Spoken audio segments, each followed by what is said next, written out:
Good evening, I am Amadin Ogbewe. Now, as the 2023 elections approach, it will continue to dominate the conversation, and one of the important portions of this election is the Electoral Act, which was signed into law by the President Muhammadu Buhari. Now, some have said that the Electoral Act will play the biggest role in the outcome of the election. Tonight, my guest is Emmanuel Akuba. He's an entrepreneur and a youth patron. He speaks to me about how the Electoral Act will affect the elections and how youths and other demographies will impact the results of the elections.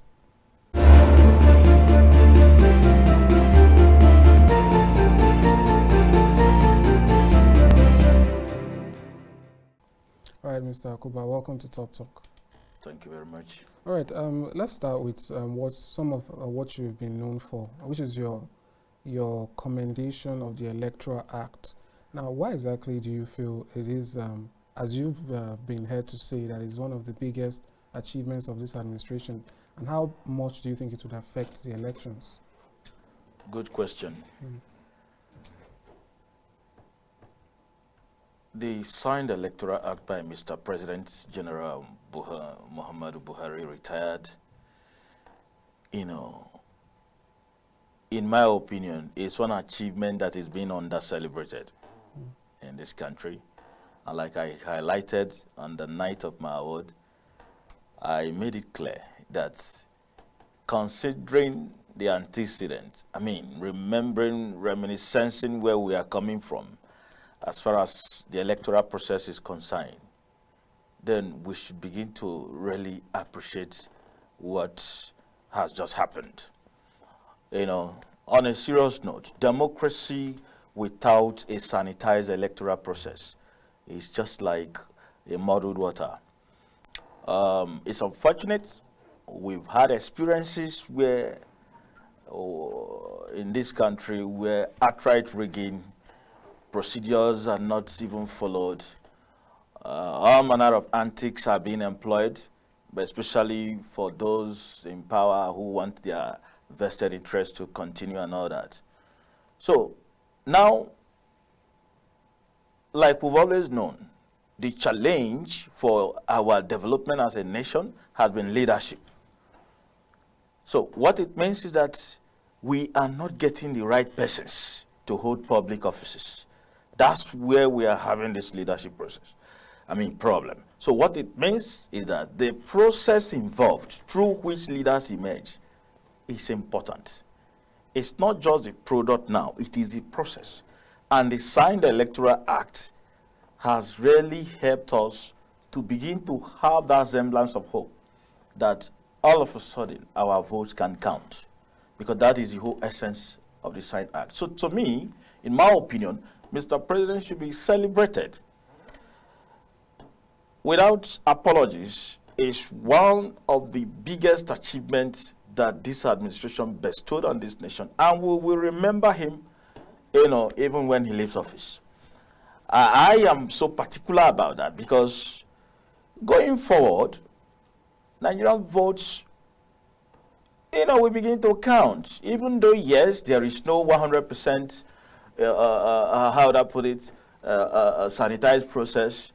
Of course, marginal errors here and there. But then, considering where we are coming from, like the recent application by INEC in Osun State and Ekiti State, we saw the voters, we saw the whole outcome.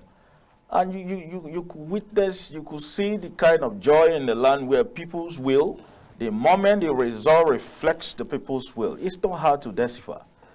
So we must be very grateful to this government, I must let you know. Yes. In that regard, I commend them. I commend Mr. President. All right, now we've spoken about what the government has done. Let's talk about what the electorates can do. One of the issues that we know can sort of bypass, so to speak, the Electoral Act is when people are offered incentives for their votes, which is vote buying, to put it plainly. How do you think we can begin to remedy that situation where people feel that they can collect a certain amount of money and give up their vote? Oh, the point is this. You see, It is unfortunate that we had this situation before now. Like I said, the leadership challenge have been a problem. And all of a sudden, underdevelopment, which translates to poverty, became weaponized. And what that means is that became a kind of window that the political class was exploiting, they were exploiting. So what it means is that the electorates, the ordinary people, become vulnerable. And before long, petty gifts and all whatnot can begin to exchange hands. So what it means is that the electorates cannot objectively take decisions because already they are vulnerable. There is poverty in the land.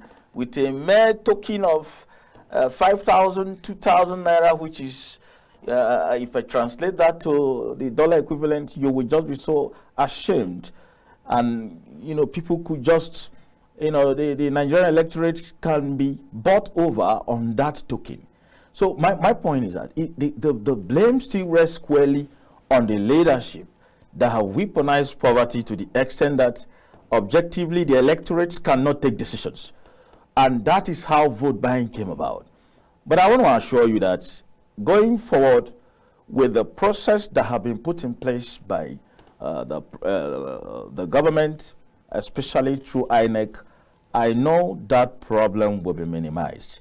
Do you understand? But my happiness is that once you vote in your polling units, you are certified by the, is it Beavers? I mean, the equipment. After INEC certifies you as ready to vote and you vote, it's already captured. It can't be altered.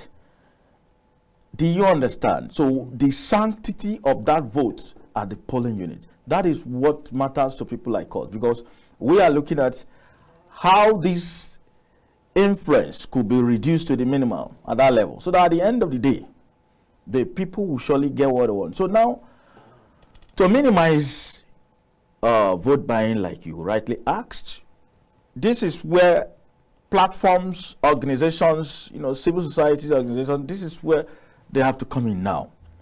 People like us are very much interested to educating the electorate, to let them know that, look, it's not about your instant gratification now. That token you are being presented is, could be likened to the Esau's porridge, the biblical Esau's porridge, who, on the basis of just porridge, his birthright was, jettisoned. I don't think anybody would like to have that as a portion. So what I mean is that the education, the sensitization of our people should go on. They should begin to know now that going forward, we have to hold potential public officers accountable. We have to demand, it is our right as a people to put these potential public office holders on the hot seat. Just like I am sitting down here and you are, drilling me with questions. We need to subject them to important verification. Character-wise, the other day I was listening to the chairman of NDLA, and he was putting up a proposal that some of these public officers, potential public, holders, could be subjected to drug test. We really need to know these people. Do they really mean their manifesto? Does it matter to them? Do they really have the interest, the well-being of the Nigerian people? Can they put Nigeria first? Will they make Nigeria great? Because this has been the bane of our underdevelopment. When you have leaders who go into office with the sole purpose of enriching themselves, irrespective of what happens to the people, it becomes the greatest disservice this country can ever have. And that's why we are of the opinion, going forward, especially with Mr. President's contribution through the signed Electoral Act, enough sensitization should go out to the public. They should now begin to know that this time the story will never be the same again. And that's what we are looking at. All right, that's fair enough. Now, I also know you're a youth patron, and one demographic or one block in this election that cannot be ignored is the youth demography.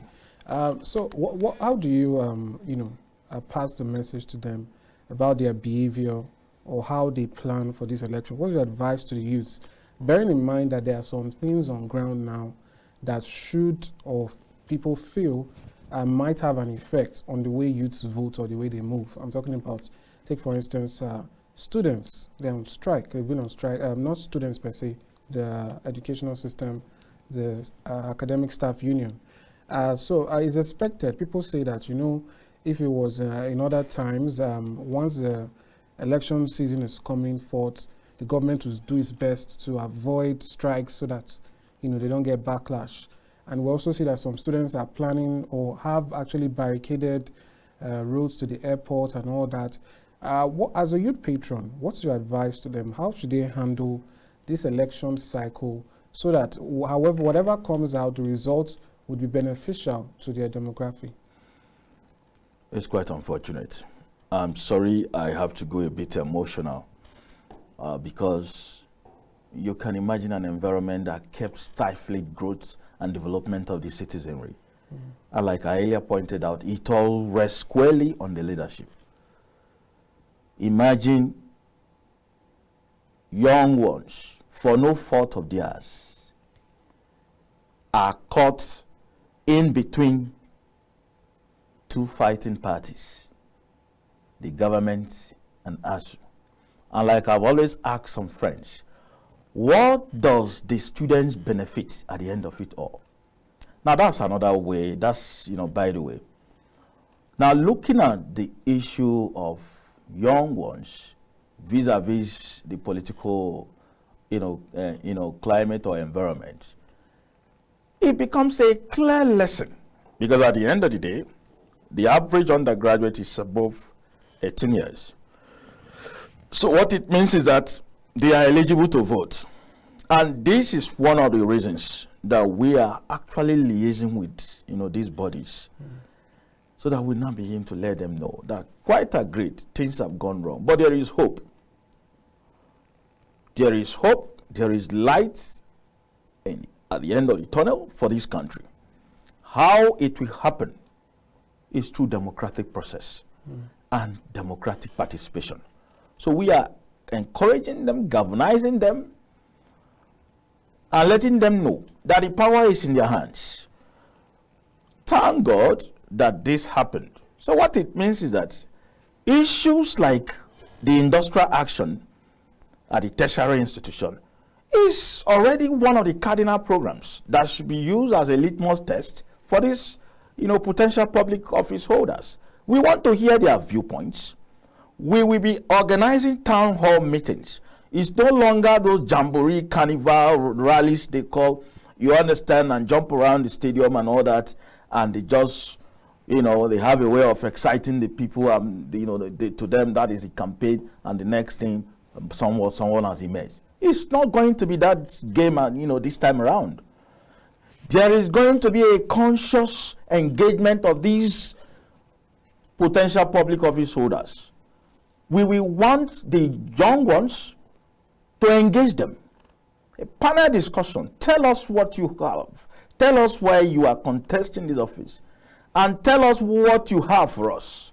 We want to know these things have been issued. So these are the whole, programs and synergies we are looking forward to. Because can you imagine? How can you shut a large chunk of the population? You shut them down for 7 good months. A whole lot of them have gone into vices, only God knows. And we are talking about managing crime, managing the societal evils. Yet, government is not really doing what it ought to. Because, like I tell them, it is not about measures of combating crime, like they say, the kinetic approaches and the conventional methods, in other words, the action and reaction approach that we use in terms of crime management and all that. No. It goes beyond that. What it means is that the causative factors, the root factors of crime, must be looked into. And what are they? A good example of them is the inactive, or the underperformance the young ones are going through. How could you explain for a young man now, or a young woman who is not from a good home, or who has no proper mentorship or managers or handlers, as the case may be, what happens to that young man when he or she becomes idle for over 3 months? And that's the reason these vices are, So my point is, as a patron of various youth bodies, is one of our cardinal objectives that we will galvanize their strength. The kind of numbers I am talking about, it's not a joke. And anybody undermining that audience is doing himself, any political potential office holder undermining that audience, I am talking about the youth, is doing him or herself the greatest disservice. Because by the time we galvanize them and the kind of power that they have is unleashed, there is no candidate that can stand. What it means is that the youths have the potential to install a new government in this country, a patriotic Nigerian that will carry their interest, make their, put their interest, first. Right. Thank you. That's fair.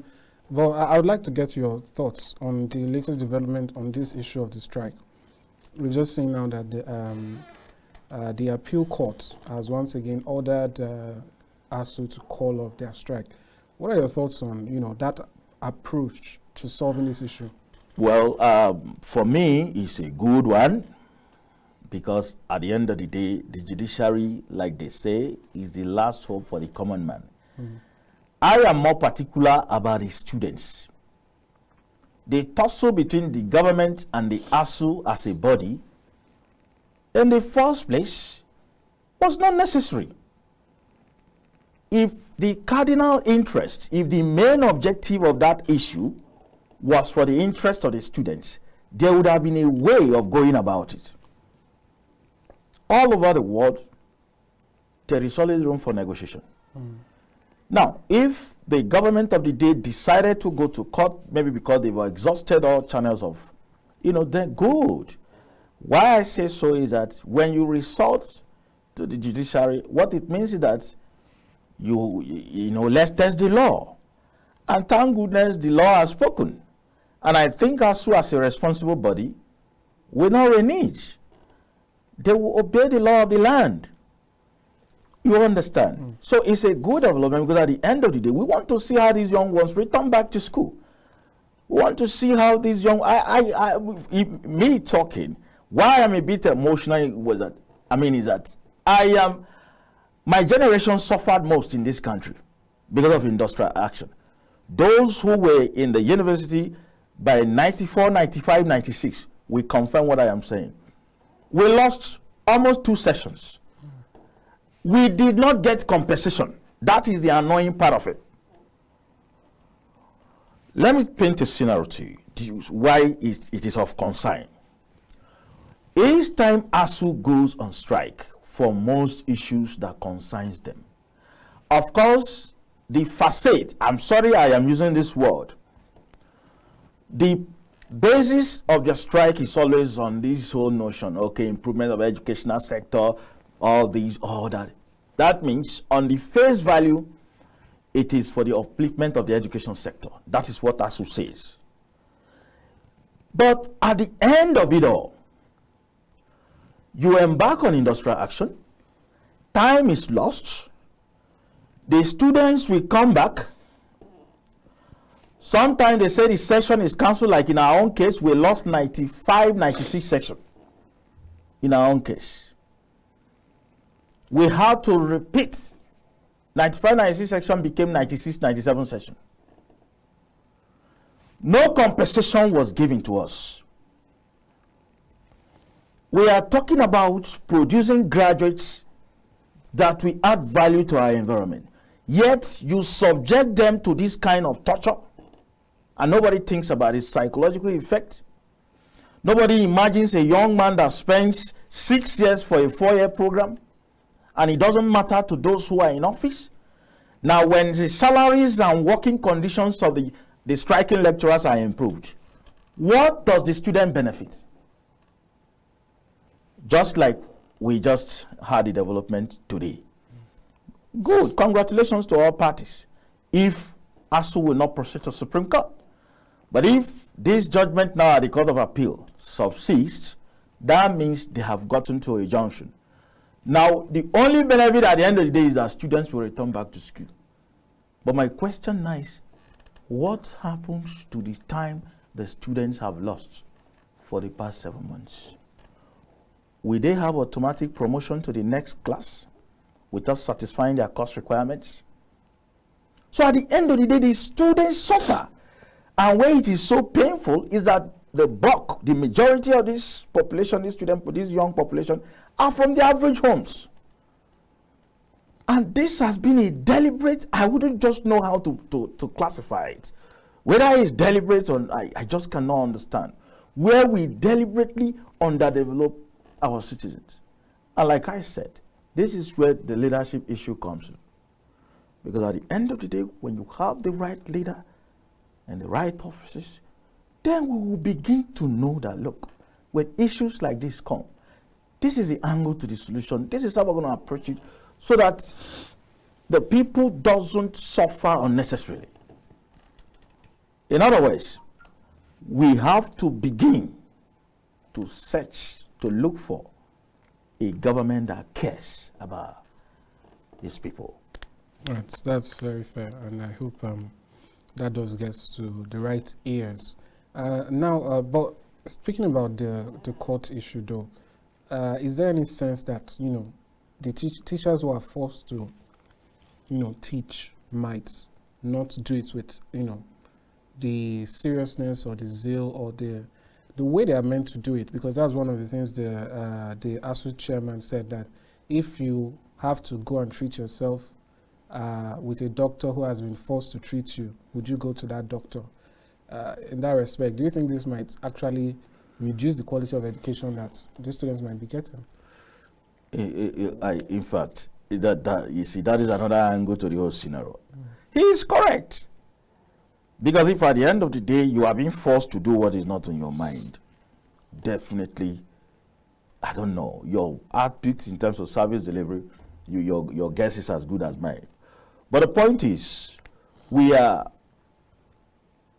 I just want to appeal to them that for the sake of patriotism, for the sake of the love of our father's land, we should begin to see reason. This appeal is to all sides, the government, ASUU, because I really don't want to bring, some points here, but if you allow me, I will do that. What bothers most of us is that in the history of tertiary education, when you come across most of these professors, most of these, ASUU members, some of them will just tell you with glee, with that level of joy in their mind, how in their days they had access to very functional and free education, to the extent that they had access to chicken, good meals for just a token. And not only that, a guarantee of job after graduation. That was their days. And if the product of those days that had this level of stability can be insensitive to the plight of these young ones who might be from very poor homes or average homes. I am aware that most schools now, even the federal universities, their school fees are already above 100,000 per session. You can go verify. Not to talk about the state universities. Now, these young ones, they eke out a living, they go through hell getting all this money, and at the end of the day, issues will still come again. They suffer for it. They lose time. You are unnecessarily delayed. An adult in this country, before you become really productive or independent, you should be almost 23, 25. Whereas your counterparts elsewhere in the world, before the age of 18, 19, you're already on your own. 21, in fact, you're already fully independent. You should have been done with your master's degree. But here the reverse is the case. So my point is a very painful encounter, painful experience if these two parties do not sheath their sword. I want to appeal to us. I know, of course, most of their demands, they are quite true, because salary, fixed income earners in the face of the current inflation and all that. Then, of course, the level of investment government needed to make, in the educational sector. These are very germane issues, but dialogue should be the watchword. They should just see themselves as partners in the wheel of progress, find a way of ameliorating the challenges that these young ones face. Look at the issue of graduate unemployment. It's already a dominant issue in the society. Most of our graduates are half-baked. How? Why? One of the causative factors are issues like this. Well, how do you think youths themselves and the students can help themselves in this regard? Because we're starting to see that even in some places, when you apply for a job, you're asked to be 21 years old and you have to have 10-year experience and stuff like that. So how do you think youths can maneuver this and somehow carve a way for themselves? It's really a challenge. I will not tell you lies. Why I say so is because the youth are helpless. The only thing now that is their succor is maybe the kind of homes they are from. Those who are fortunate to come from good homes that understand the value of mentorship, understand the value of talent development, understand the value of extracurriculum activities. Maybe it could be fairer for them. But on the whole, it is not easy, because the truth of the matter is that by the kind of structure we had been used to in this country, we believe so much in the paper certificate. So what it means is that fundamentally you ought to pass through that process. And until the process is completed, you can't be certified. And without that certification, you can't be eligible for your next level. So that's why, like I said earlier, the youths are caught in between. But it is not all that a hopeless situation, because whether anybody likes it or not, some things are bound to happen naturally. Look at the extent of creativity that is coming out of the young ones. Some of them, I don't think, a good number of examples in the music sector. Most of them, in the entertainment, acting sector. Some, in soccer and all that, doing well for themselves. Then some in fintech and most. So at the end of the day, the users are on their own trying. But like I said, that's where the leadership factor now comes in, because the leadership is not just that you are going to go into office and share handouts to people. No. You are supposed to drive the process by creating the enabling environment. So what it means is that wherever these young ones find themselves, they can function at least on their own. All right, let me just cut in there, because about out of time now. I'd like your assessment, because the main issue here is the 2023 elections, the run-up to it, and the aftermath, and how youths and demographics can actually play a big role. So I'd like your assessment of what we are seeing so far as regards candidates that are coming up, the atmosphere. How would you rate people's interestedness in this election cycle, and the candidates themselves? What is your general assessment of what you've seen and what you expect? Thank you very much. I think the truth of the matter is that the atmosphere is charged. The political atmosphere is charged. I'm very positively at that. What do I mean? The contestants themselves are aware that it's no longer business as usual. For the first time, you need to go check INEC registers and see the level of enthusiasm that the young ones had in terms of registration for the first time. So the point is, in this election cycle, the Nigerian people are so much interested, and the young ones have suddenly started realizing themselves. So it's a very charged atmosphere positively, because at the end of the day, they want to speak through their vote. And people like us are already creating platforms. My organization, we just launched a platform, just a week ago now. Collective Action Movement on Democratic Values and Environmental Issues. A platform available for all Nigerians, irrespective of age, but with particular reference to the young ones. Come up. We just have to galvanize these people, channel this energy to a productive direction. We want to know what these various candidates want to know what they have for us. It's no longer come and turn our young ones to thugs, or you share handouts to them, and the next minute you think you've done your campaigns and you are in the office. The next 4 years, the cycle continues again. We'll still be crying of leadership ineptitude and all that. No, it's not going to be. Going forward, I am very optimistic. This election coming 2023 is going to change a lot of things. All right, thank you very much. Thank you so much. We've run out of time now, but it's been a pleasure having you here. Thank you, my dear. Thank you. For coming. Thank you.